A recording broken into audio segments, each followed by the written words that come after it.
Hi everybody, welcome back to the channel. That's Samantha. Thank you so much for joining me. So today I'm just going to show you a couple of ways that you can make sure that the products you're using or ingredients you're using are going to agree with you and you're not going to have either a bad reaction or just any other adverse effect.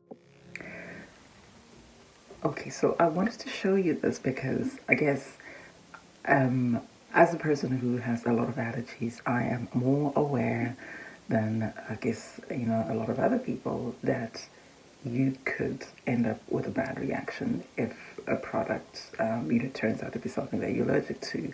I'm okay with a product not working for your hair and maybe not giving you the results that you're expecting, but I'm definitely not okay with me losing my hair or losing my skin or scalp because I've had an allergic reaction. I have contact dermatitis. That's why you hardly see me wearing kind of jewelry, costume jewelry and stuff like that because I have allergies and I don't use like general kind of soaps and stuff. I'm also a bit asthmatic, so I know the dangers of everyday products. But when it comes to hair products and ingredients, we have to be mindful that these ingredients are powerful. I mean, if we expecting them to do wonderful things for our hair, we know already that they have a lot of, I suppose, powerful benefits or whatever powerful properties within them. So we have to be careful. So I always say, just because you've seen a recipe or tutorial on YouTube or in a blog or Instagram or wherever, an influencer saying, oh, this product worked great for my hair, you still need to be careful and make sure you don't lose your hair and you don't have a bad reaction. So these simple things that you can do in order to make sure that you're not going to be allergic or at least have a bad reaction or your hair is not going to react. You might not necessarily be allergic to something, but you may still have a bad reaction for whatever reason. I'm not sure whether it's that batch or something. I don't know, but anything could happen. So the first place to check is here on your wrist, on the inside of your wrist, because this area is considered like the most sensitive part of our body, um, skin wise. So if you apply this, first of all, if you can have a reaction, you know about it.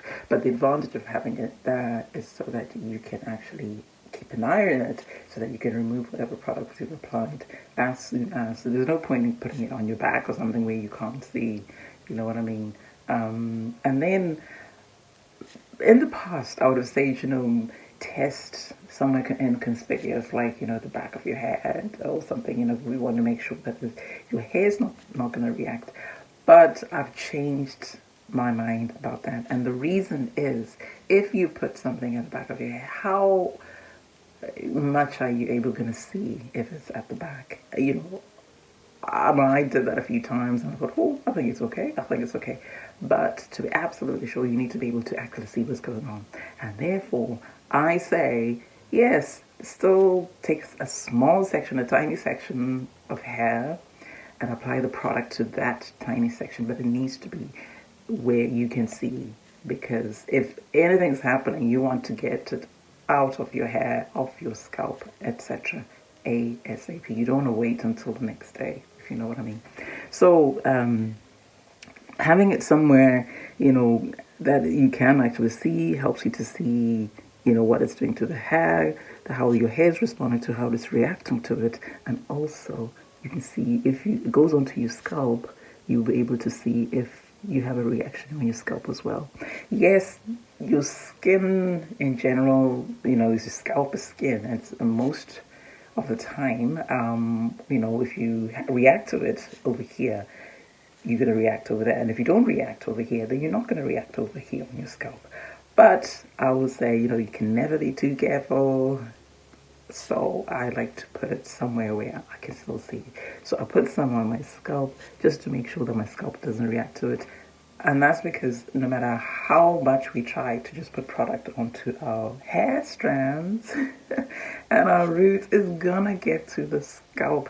There's no way you can prevent product from getting onto your scalp. I mean, anyone who tells you that, oh, put the product on you onto your hair strands, don't put it on your scalp, blah blah blah blah blah blah. I don't know, you know, they must have a gap that's wide between the scalp and the hair strands in order for them to be able to achieve that. Because the minute you put it all over and you cover with your plastic cap, your shower cap, or whatever, it is gonna go into your scalp. It is as simple as that. Okay, it's going to go onto your scalp. So you need to make sure that whatever product you're using is not only going to damage your hair, but it's not going to damage your scalp as well. Okay, so I've applied that, you know, just applied a little bit of that, and yeah, you can see it's clumping nicely, etc. And I can see my curl pattern, you know what I mean?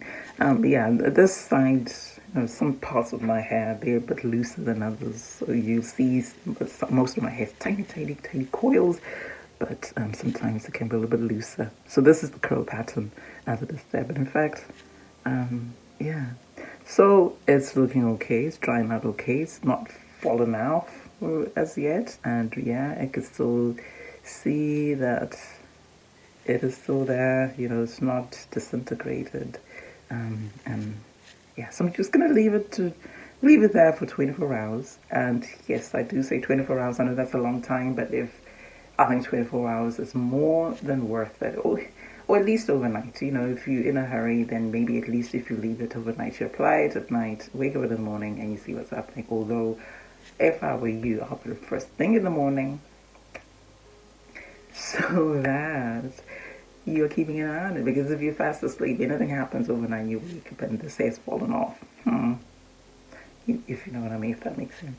Anyway, so yeah, so we're gonna see this, how this, you know, what happens, and then you leave it on for 24 hours, and then you check to see you don't have a rash, you don't have anything, and no discoloration, nothing at all. Then you know your skin is safe, and then also you check to make sure your hair's still intact. You know, the curl pattern is what it might change because you've added product, you know, so it might change. That's not really the main thing. And then make sure that your hair is still there. You know, your hair is still there, it hasn't fallen off. And so those are the simple things that I, you know, recommend you do if you're trying these powerful herbs or even products, store-bought products for the very first time, and you're not sure how your hair is going to react to them, or how your skin or your scalp is going to react to them. So anyway, I hope you found that useful, and I hope you will be a bit more cautious from now on, because yeah, I want you guys to look after your hair. I don't want any of my family, my YouTube family, to lose their hair because of a product or ingredient. No, we're not going to let that happen. Anyway, so I'll see you in my next video, and I will be showing you the recipe for that amazing cleansing mask. It's like a natural co-wash and the rest of it, so you're going to love it. So do keep watching, and I'll see you in my next video. Until then, take care of yourselves and your loved ones. Bye for now, and God bless.